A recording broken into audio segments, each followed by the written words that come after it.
Allez, on va s'atteler pour la dernière partie de cette vidéo, parce que ça dure quand même assez longtemps. C'est sur l'assemblage des triangles, donc je vais faire exactement la même chose que l'avant. Sauf que là, il va y avoir un truc qui va changer. Alors qu'est-ce qui va changer? Tout simplement la cale arrière de triangle arrière, de triangle.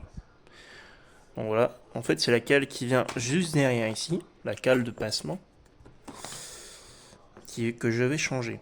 Alors je vais voir aussi pour les cales B, les cales options. Il existe une autre cale option pour le RR, ouais, pour les séries RR. Donc je vais voir ce que ça donne. Est-ce qu'ils sont plus longs? Est-ce qu'ils sont plus hauts? Je vais voir ce que ça changera. Mais ça, on verra ça dans une prochaine vidéo. Mais ce qui va porter sur cette cale, donc comme j'ai dit, en fait, pour le 4-2, il faut obligatoirement, je vais y arriver, obligatoirement, un pincement très très fort. Donc, du coup, je me suis dit, bon, soit je fabrique une pièce, et au final, ben, j'ai trouvé ça. C'est une cale arrière de S-Works S35.4. S-Works S35.4. Donc, elle passe pile poil dans les trous. J'ai juste dû repercer à 4. Parce que c'était par 3. Et ça rentre parfaitement. J'ai pas de problème. Donc voilà. Donc en fait, vous voyez la différence entre les deux. Vous voyez. En fait, la cale Source est un peu plus large. Donc du coup, après, on va pouvoir jouer sur les inserts de réglage ici.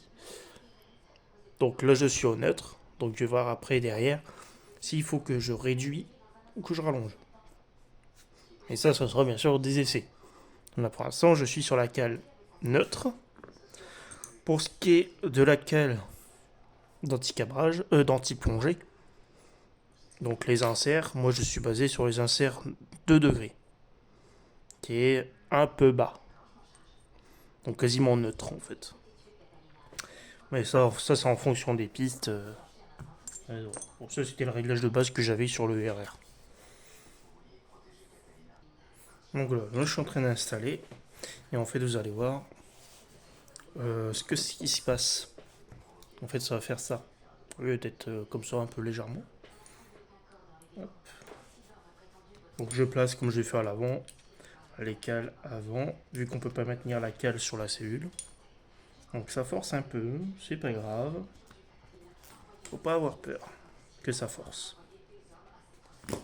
Donc voilà. Et on est assez large. Bon, je pense qu'on le verra mieux comme ça. Ouais. Voilà. Ensuite on prend sur la cellule. Et je vais faire comme à l'avant. C'est-à-dire visser. Et puis voilà. On se retrouve juste après. Et voilà. Donc c'est installé. Comme vous pouvez le voir, l'espace de la cellule par rapport à la cale. Donc c'est installé. Il me faudra juste que je modifie, que je trouve des rondelles ici, parce que la cale est un peu plus petite, un peu plus fine au niveau des axes. Bon, c'est des petites rondelles de pas grand chose qu'il faudra que je mette pour que ça soit bien maintenu. Donc voilà. Alors, ben, j'espère que cette troisième partie vous aura plu. Donc on a fait le montage, l'assemblage des demi-trains roulants. Et on se retrouve, du coup, à la prochaine. Salut tout le monde et à bientôt. Ciao ciao.